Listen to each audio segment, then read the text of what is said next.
everyone. You found Sanctuary's Team Talk show, where you'll learn a little bit more about the ladies behind Sanctuary Magazine. I'm Myrna Haskell, executive editor of Sanctuary Magazine. If you're not familiar, this is an online publication for women that empowers and inspires. Our focus is the arts, philanthropy, health and wellness, culture, and community. You can find us at sanctuary-magazine.com. This morning, my guest is Dr. Carla Manly. She is a clinical psychologist and wellness expert based in the Sonoma County area of California, and she is the author of Date Smart and several other titles that have been very well reviewed. She has also been a go-to expert in many national media outlets. But most importantly, she is also a panel expert for Sanctuary Magazine. Good morning, Carla. How are you today? I am absolutely wonderful. Thank you for having me. It's such a delight to be part of Sanctuary. It's such an honor to have you on the team. And I excuse me, please, because I'm tripping over the Marie and Carla Marie Manly, but that's what I was trying to spit out. But Carla, we always kind of start out with explaining what Team Talk was about. And that's that we have that large, as you know, interactive section where readers can send in inspirational stories and photographs of travels and nonprofit experiences. We also have that big section, Ask an Expert, which you've been involved in, where there's a prompt and readers sending questions. And because we were asking our readers to share of themselves and tell us about things, we decided back a couple years ago that we would share more of ourselves. So that's the purpose of this. And I'm hoping that readers will get to know you a little bit better after today. But Carla is our panel expert for wellness and mindfulness. And I like to start by talking about how we met. And you can correct me if I'm wrong about this, Carla, because I was trying to figure out what year it was and everything, but I think it was about 5 years ago. And this part I know for a fact. I was following you on LinkedIn, and I was really impressed with the educational and inspirational posts you were putting on there. And I think I just sent you a cold note. Is that how you remember it, saying, introducing myself and saying, kind of, I loved what you were doing. Would you be interested in being involved as an expert with Sanctuary? I think that's how it started, right? I think so. And LinkedIn has its upsides. And It that's does have its upsides. Yeah, I'm not on there quite as often in some of the other types of pages and interactives, but that's where I found you. And we just hit it off right away, even though, Carla's in California, I'm out here in New York, so we're supporting the two coasts, which is fabulous, right? But we've just had a lot of these video conferences and back and forth emails, and Carla has been on our Coffee and Conversation show, and she's been part of our Ask an Expert section, and also offered me personally some topics that she thought were interesting. I read a lot of what she puts on LinkedIn and elsewhere on her pages. Lots of good information there, folks, and you're going to see at the end of this Team Talk where you can find Carla. But anyway, it's great having you. And I wanted to hear a little bit from you about what you feel. I mean, you've had a long, very successful career. Are there one or two accomplishments that you want to share with listeners that you're most proud of? I have to say, when it comes to the things I'm proud of, one of them is, and they're not in order, but one of them is how I have forged my own path. And I just really feel that for people who grow up in difficult home environments or unsupported home environments, where finding their own path is not honored and certainly not supported, breaking out of that groove and everything that comes with it, the fear of not being loved, the fear of not being accepted, I now get on a very deep, profoundly deep level, how much it asks of the self to venture out and find your passion and live your passion. And that is something that I had to do. And it cost me a great deal on a personal level, on a financial level, but I am so proud of the courage and strength and tenacity that I was able to embrace that I never knew I had, that That allowed sounds me. like a lot of our readers, Carla. Because I think a lot of the reasons they come to us is they're inspired by people like you and other women we interview in the magazine, and how they did find their path and were brave enough to follow their passion, no matter what other people were saying or the naysayers there, right? Yeah. Yeah, I yeah. love that. So that's, you're most proud of that. Is there anything else though? Is there anything I else you think want to that share? that marries with my other two big things that I'm proud of. One is my sons, who supported me along with my mom, who's now passed, but they have, I mean, they're incredible human beings. And I am so proud of them and proud of the young men and fine souls they are. And so that's a big piece because they were big supporters in my journey when I didn't have a lot of support. And then the third piece, which comes from all of it, is the work I do. My books, in fact, my first book, Joy from Fear, my podcast, all of these things I'm so very proud of them, but they came from that place, except for my sons, which are part of it, but they came from that place of finding my truth, living my truth, and then letting the divine come through me, whatever we want to call it, creative spirit, whatever you want to look at it as, to help me reach people and support women, support people who want to find their best selves and live their dreams. So that's what I'm most proud of. And that's why we love having you on the team, because you just exude that. And I have to say, Carla, I know I told you this, but I love your voice. I just love your voice. I mean, I know that you get really high reviews from, those that you work with and everything, and those who have read your book, but your voice is just so soothing too, just hearing your voice. So did you ever do anything where you were a voiceover, you were behind the scenes and people just heard your voice? Was that ever something?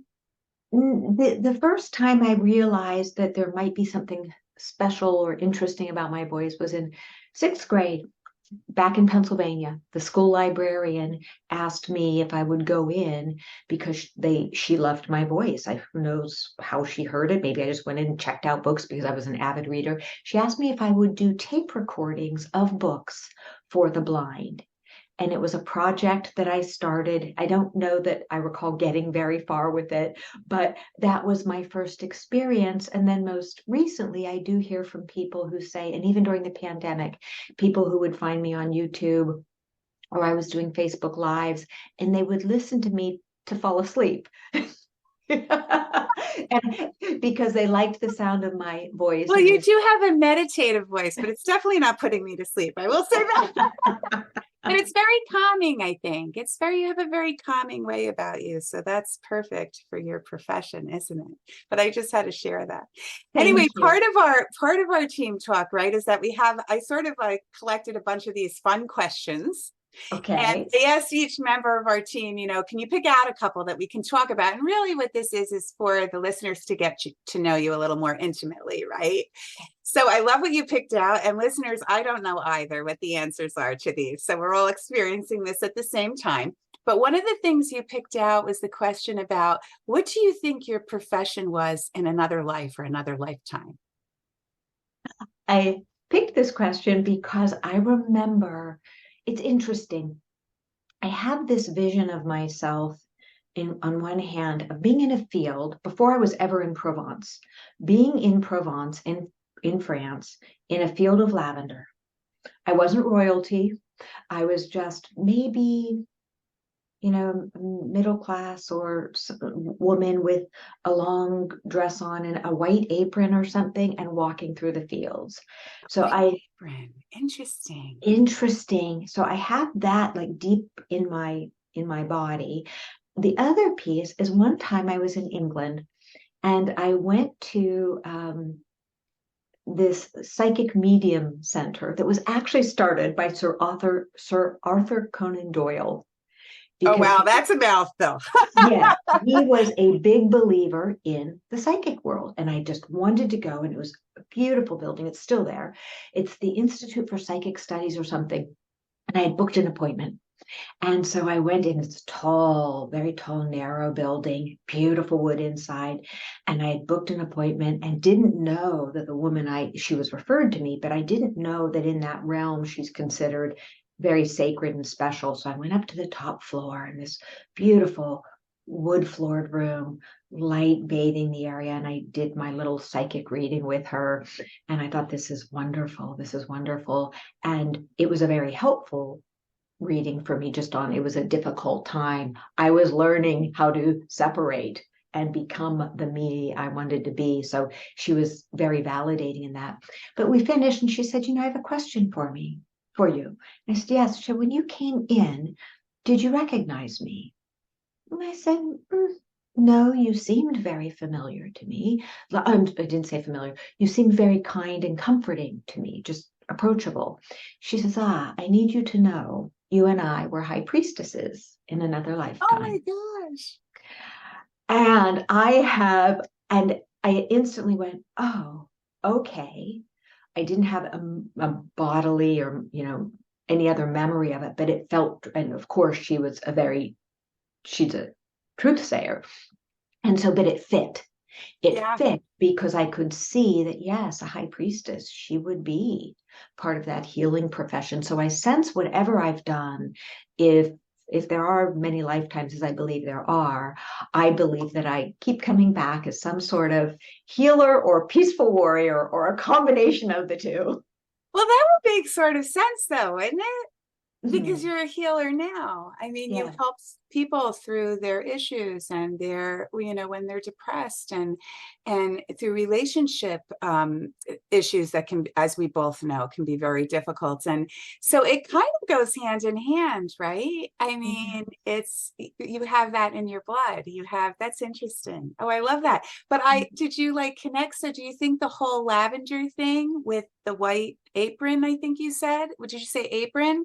Um, is that just, do you feel like that sort of image was just you being sort of free or out in the country, or there was something about that smell that brought that on or anything? Have you ever like thought about what that really means to you? Do you know what I mean? Yes. One of the things I do, Myrna, one of the many tools in my toolkit is I'm an EMDR practitioner. So it's one of the types of therapy I do. And in EMDR, as with some other therapies, you create a safe space. You help the client find a place within them, within their imagination or a real experience that feels safe, that feels beautiful, right? And there can be another person or it can be the beach, whatever. So as I was learning to do EMDR and was getting certified in my training, they asked us to create our own safe space. That was the safe space my psyche And you immediately went right went to. to. I went right there, So cool. and lavender does happen to be my essence. It happens to be, I put it on every night before I go to bed when I'm traveling. We did an essential oils piece, one of my writers, and lavender kept coming up again and again as a soothing, meditative, relaxant in terms Yeah. of aromatherapy. And there's a lot of research behind that, actually. So Yeah. it's soporific, yet it can also be uplifting. And I believe that that image came to me because if indeed I have been in other lifetimes, I imagine even then in that lifetime, which feels to me like it was in the 1800s, early 1800s, that I knew at that time the importance of aromatherapy, using herbs in the healing process, allowing nature, because it's a very nature infused image. And that is how I am today when I walk every day in nature. It's a Oh, must. that's so important, Oh, Carla. it's a must for me. Yeah. And so I really believe, and it's interesting because when I harvest my own lavender, and I love the process of, so after it's drying, I love if I'm on a phone call with a girlfriend, because sometimes I do have a little bit of trouble staying still. I'll lay out a sheet, I'll get some of the dried lavender and I will remove it into, big piles. And of course, my dog will join me and then it's a big, lovely mess. But there's something so soothing about even removing it from the stems once it's dried by hand, because that repetitive action plus the scent is incredibly healing. Oh, I have to try that. I haven't tried essential oils. I mean, I've used things. I love to take a bath for relaxation. So I have used some of those, excuse me, bath salts and things like that along the way. And I think lavender is definitely, because I've bought candles that have lavender too. So I know I'm also drawn to that smell, that aroma. But I haven't specifically bought the essential oils or anything. But this article went in recently, and now I've become more interested. Now you're talking about it, Carla. So now I have to go out and get something and just see, lots of times my mind is racing at night and it's hard to fall asleep. And I've also heard that people use that as a relaxation method, before bed and in concert with meditation and things like that. So thank you for sharing that. Absolutely. My nightly routine is dab, dab on my wrist, on my temples, right on my pulse points. And Yeah. it's so helpful. And a lot Some of other people, people are doing that now. I love that. yeah, And it's natural, right? And it's easy. So it's easy. And we're there's always also, looking for things that are not too complicated to do to help with your self-care at Sanctuary, so absolutely. And it's accessible. Even the organic lavender is not expensive. You can grow your own and then harvest it and put it into little sachet bags. And there is also research coming out or that's newly out that is fairly, to me, groundbreaking that it can actually help your brain as you're older if you inhale essential oils throughout the night. It actually has protective capacities for your brain. oh wow. Geez, I should Yes. read up on some of that. That I did not know. Thanks for No, that tidbit. You're I just a will wealth send of you the link so you information. can put it in the show notes. Yes. Okay, well, another question that you picked was what would be the title of your autobiography if you were to write it? My autobiography would be something like this: The Little Woman Who Could. Oh, I love it. I love it. I love the play on the children's book too. It's I love exactly where that it comes story. from. I love that analogy to that story because children need to hear that story at a very young age to know that if they keep going and they keep trying and they keep doing, they're going to reach their goals, right? So Mhm. after you said what you were proud of, and now that comes to play, I love that. The little woman, I love that. That's a wonderful. Anything about that you see visually for the cover for that one? That's a good question. I didn't think about the Yeah, cover let's think because about the cover. for I me, I almost think don't. that there's some kind of a physical pathway in some way. It doesn't have to be a ladder or a road, but something that gives the idea of a path, but the path is winding, but reaching up. And Oh, then you know somehow what? there's maybe an impressionistic vision of a woman, but not like totally obvious. Do you know what I mean? Listen to me.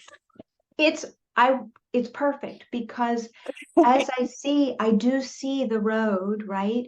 And then me on the road could be a stick figure. But the important thing about that too is that there are people running alongside me and something around me because the road I run, I believe, I run for other women.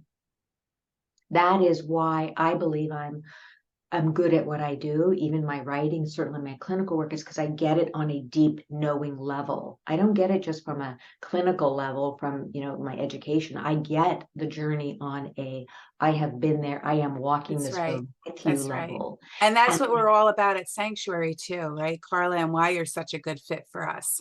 Because we all are that way. We're an all women team. We all have our own individual experiences, but in a way they've all sort of married. And now we're moving forward with this mission to help all other women out there to be inspired and empowered and feel like they can find their power and do what they want to do, even if they're nervous about it or people have told them not to or whatever. That's a lot of what drives us, I think, all of us, and why you fit so perfectly on our team. We're so honored to have you on the team. I know I I said am that, but I'll keep so saying that. I'm so thrilled to be a part of it. And thank you for picking up on the childhood book because I think of three books that were, well, many books in my childhood because I just loved to read, but The Little Engine That Could was one of them. So it knew before I knew that I would need to keep chugging along, chugging along. So that book knew, it called me. The other book that called to me was, and I have a copy of it that I keep in my office, Are You My Mother? It's the little book where the little, being went from place to place. Are you my mother? Are you my mother? That little being was looking for its family. I And know. part I've of read me that knew, one too. yeah, I love that one. The other one is any book of fairy tales, because I have so many fairy tales. And for me, one of the ones that really spoke to me was The Princess and the Pea. Because if there is something, I'm a sensitive, and I am a very strong sensitive, as far as You're I will. definitely an empath, as they I'm say, definitely an for empath. sure. Yeah. And so learning that even that fairy tale that resonated with me was telling me, you will notice when there's a pea under these mattresses, and people can tell you, just put another mattress, but you will know. And Yeah. this is for all the listeners. We know when there's a pea, and when that pea, red flag, whatever you want to call it, is talking to us, we want to pay attention, even when people, especially when people are telling us just to live with it. Yeah. Yeah. And I love too, Carla, that you mentioned your children and how supportive your sons were for you. One of my greatest things that I ever did was, and is still doing because motherhood never ends, but was to have children and raise children. I mean, my kids are grown now too. I'm so proud of them both, but I love how your pride of being a mom and how your children grew up is just exudes from you as well. And isn't motherhood just the greatest thing in the world? It's It really the is. I loved reading to powerful. my kids, which is why I got off this subject a little bit here, but we're mentioning these children's books. That's one of the things that was so precious when they were younger, before they were able to read, when I'd read to them. That was a very special moment for us, you know? Yeah, yeah, absolutely. And we still share books between us, where so no longer is it, the Giving Tree, or all of the childhood books, but it is now, oh mom, you would love this book, mom, you have to read this, mom, That's let me share wonderful. this with, oh my good, and they're wonderful. And they, and my mom, who really, um she had 10 kids. Oh Remember, my 10, goodness, I did 10 of not us. I'm know number that. 9. I'm number 9. And when I look at, I mean, what an exquisite human being. What a journey she had. Oh, bless her, raising that many children. Wow. I had a hard time with 2. I Me think I'm too. too type A. I was so worried about trying to be perfect. That's Yeah, another whole conversation. Maybe you we could bet. do a coffee and conversation on that one, perfectionism as a parent and how you have to let things go and stick to the things that your kids are going to really, take hold of, and or whatever. That's a whole conversation, I think. It But anyway, is. I have this you picked rather this other question, which I think is very, very important, because you've spent so much of your life giving other people advice. And so I love that you picked the question, the best advice you've received from someone. So I'm anxious to hear this. I have been fortunate to, once I really started going on my own journey, to have several people give me very beautiful advice. But one of the ones that I remember most deeply, it was actually at the beginning of my journey. And I was very hard on myself, because I was a huge perfectionist, and I have been on a healing journey from that, which is why I love The Joy of Imperfect Love, my book coming out, because it's all about, let's let go of this ridiculous notion of perfection. But Yeah. it was a man who, I was telling him about an error I had made, and how deeply upset I was about that error, and how could I make this error, and the consequences of it that felt very enormous to me. And he looked at me and he said, "Who are you not to be human? We'll see. Yeah. Who are you not to be human?" And I looked at him, and he happened to be a professor, and Lionel Corbett, and I thought at first it was harsh. And then I mean, even now you can probably see I'm getting tears because it was so profound that Yes. I wasn't giving myself the grace of being human. Yeah. And he also echoed another man who had told me years before that. He had said, I said, I made the mistake. And he said, you're a prima ballerina. He said, even prima ballerinas fall in the midst of a dance. He said, what the difference is between a really great prima ballerina and one that doesn't make the cut is the one who gets up and dances again. Yes. More And so, often, I think women are hard on themselves, and just oh, I know I'm putting the gender thing out there, but I don't care because I feel like it's really true.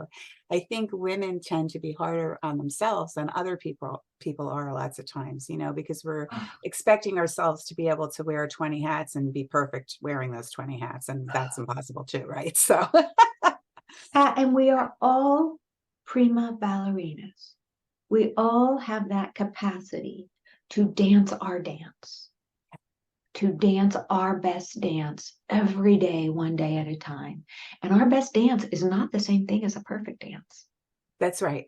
That's right. Our Oh, I best love how you dance, put that. I'm going to quote that. thank you.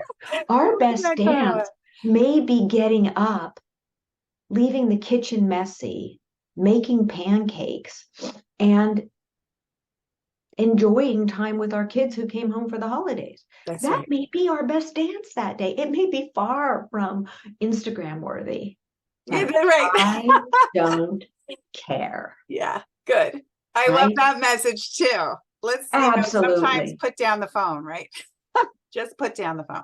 just put down the phone and look at what matters to you and this day and the imprint you want this day to make on your psyche, your life, and those around you. And that makes it so much easier for us to dance our best dance because the world needs more women traveling that road, dancing our most beautiful dance, whatever that is, wonky, goofy. Maybe some days we'll get into the perfection game and want it to look a little more prim and proper, whatever, right? Okay, do that day. And then the next day, wear wonky colors, do it. But that to me is what our journey, that's what the world is asking of us. And that makes life more interesting too, just in Oh, general, right? Can you and so imagine much if we less were all stressful. walking around like perfect robots, how boring that would be, right? So there you go. I want to give you a minute or two, though, Carla, to talk about what's happening in Dr. Carla Marie Manly's life now, because I know you have a new fabulous podcast out, or anything else you'd like to let our listeners know about what you're doing today. So just a real quick a real quick review of my books. Joy from Fear was my first. Aging Joyfully is my second. They're all on the wall behind me, framed finally. Oh, Date I Smart, see that. Oh, and that's then great. That's great. The Joy of They look pretty. Imperfect Love. All of them come with exercises because I believe that that's a critical requirement of a good self-help book.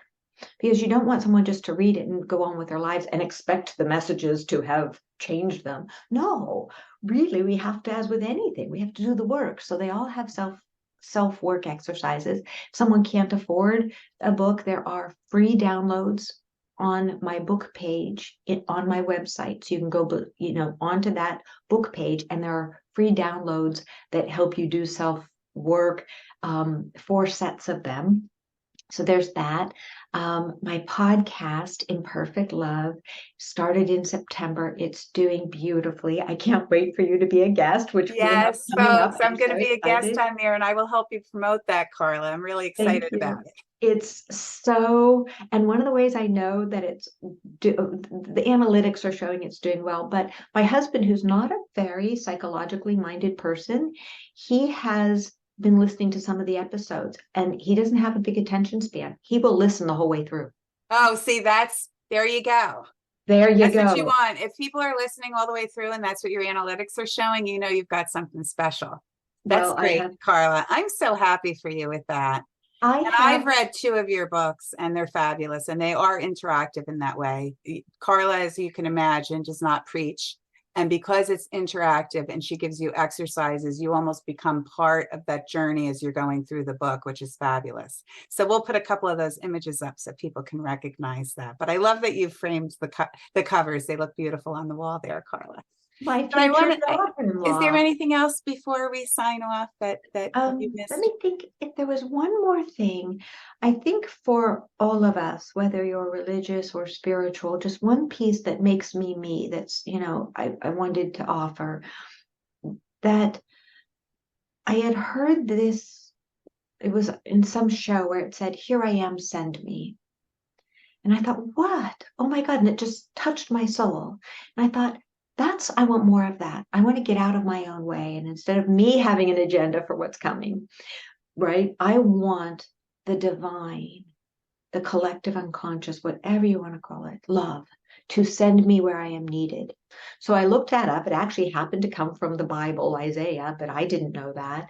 And so I keep it up here next to me as a reminder that which is why I think you and I connected, because as long as we stay open to the universe sending us where we are meant to be, and we listen to that, and we say, "Here I am, send me. Send me to where I can do good. Send me to where I can make a difference. Send me where I can do the work of love." It Well, that's makes a my wonderful message to end with, Carla. Thank you for that. Thank you so much. And thank you. It's wonderful to see you and It's connect with you. lovely to see you and spend time with you. Thank you. Thank you. I'll close as I always do by wishing all of our listeners and our readers good health, happiness, and continued inspiration. Thank you so much for joining us on Team Talk today.